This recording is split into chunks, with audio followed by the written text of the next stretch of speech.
오늘을 살아가는 묵상 시간입니다. 오늘 본문 말씀 사무엘하 21장 15절부터 22절까지의 말씀 중에 22절 말씀 함께 읽어드립니다.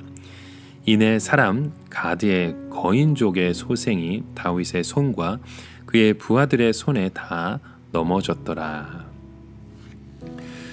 저희는 한 조직이 건강하고 강력하게 세워지는 것은 어느 한 사람의 능력이 아니라 각 개인의 역량이 모여서 조직의 그 역량으로 함께 세워지는 것을 보게 됩니다.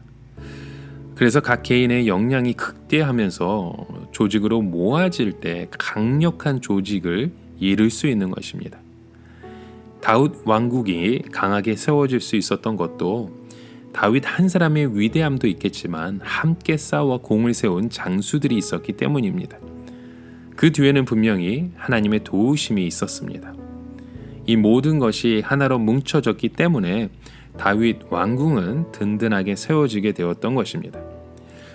특별히 오늘 본문의 말씀을 보시면 블레셋은 이스라엘보다 객관적으로 우위를 점하고 있었었죠.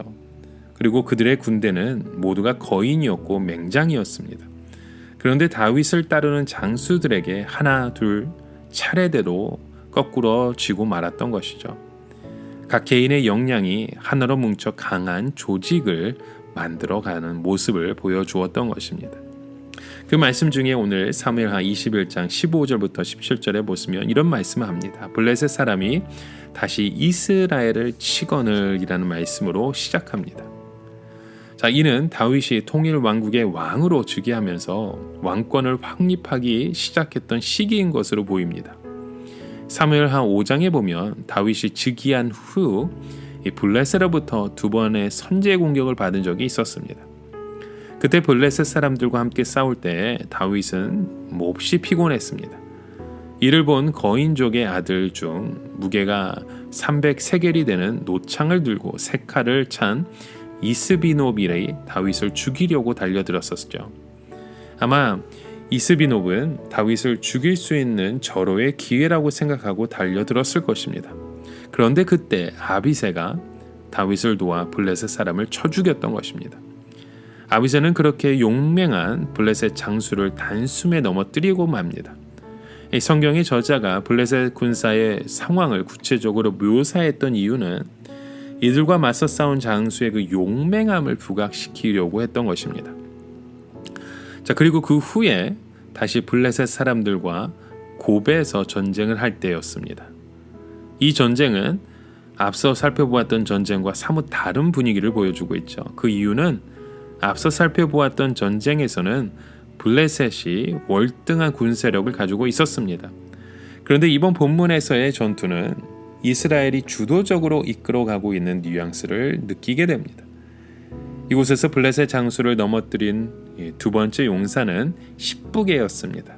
그는 유다 지파의 세라 족속인 후사의 자손으로 다윗의 30용사 중에 한 사람이었습니다.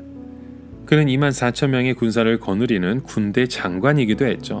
그는 거인족 삽을 죽입니다. 또 다시 고베에서 전쟁할 때 엘하나는 가드 골리앗의 아후 라흐미를 죽입니다.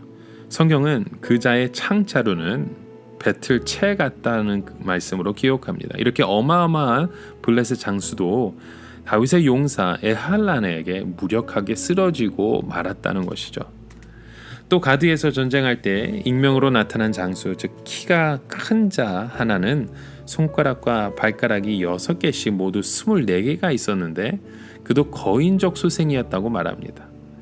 자, 이러한 모습은 매우 기형적인 모습에다가 거인이기 때문에 매우 공포스러운 현혹감을 들어줄 수 있습니다. 물론 이런 모습은 일반인보다 뛰어난 힘을 가지고 있을 수는 있지만 다윗의 용사 요나단 앞에서는 무능하게 쓰러졌던 것이죠. 21절에 그것을 이렇게 기록합니다. 그가 이스라엘 사람을 능욕함으로 다윗의 형 삼마의 아들 요나단이 그를 죽이니라. 이렇게 자신보다 월등한 신체 조건과 힘을 가진 장수를 물리칠 수 있었던 비결은 마치 다윗이 골리앗을 물리칠 수 있었던 것처럼 하나님을 전적으로 믿고 신뢰했기 때문입니다. 이렇게 여호와의 이름으로 전쟁에 나간 장수들은 블레셋 장수들을 넘어뜨리고 왕국을 더욱 굳건하게 세워갔던 것이죠. 여러분, 오늘 우리의 능력은 어디에 있습니까? 우리의 믿음의 도전은 어디에 있습니까? 우리가 바라봐야 될 그런 믿음의 고백들인 어느 곳에서 일어나야 되는지 다시 한번 생각해 보시면 좋겠습니다. 자, 오늘을 살아가며 한 가지 묵상의 질문을 드립니다. 하나님의 공동체를 이루기 위해 가지고 있는 나만의 그 핵심 역량은 무엇입니까? 내가 선 이 자리에서 최선이 될 수 있도록 자기 관리를 여러분 잘 하고 있으십니까? 나의 능력 너머에 있는 것에 대해 두려워하는 마음보다 믿음으로 주님의 그 능력 가운데 서갈 수 있는 저와 여러분의 삶이 되시길 주님의 이름으로 간절히 축원합니다. 함께 기도합니다. 참 좋으신 하나님, 우리의 공동체를 이루어 가시고 우리의 선 자리에서 주의 능력 가운데 서가기를 간절히 소망합니다. 주님의 그 능력의 안에 담대함을 가지고 주 예수 그리스도만을 바라볼 수 있는 믿음의 고백이 우리 삶 가운데 끊임없이 이루어지게 하여 주시옵소서. 예수 그리스도의 이름으로 간절히 기도드립니다. 아멘.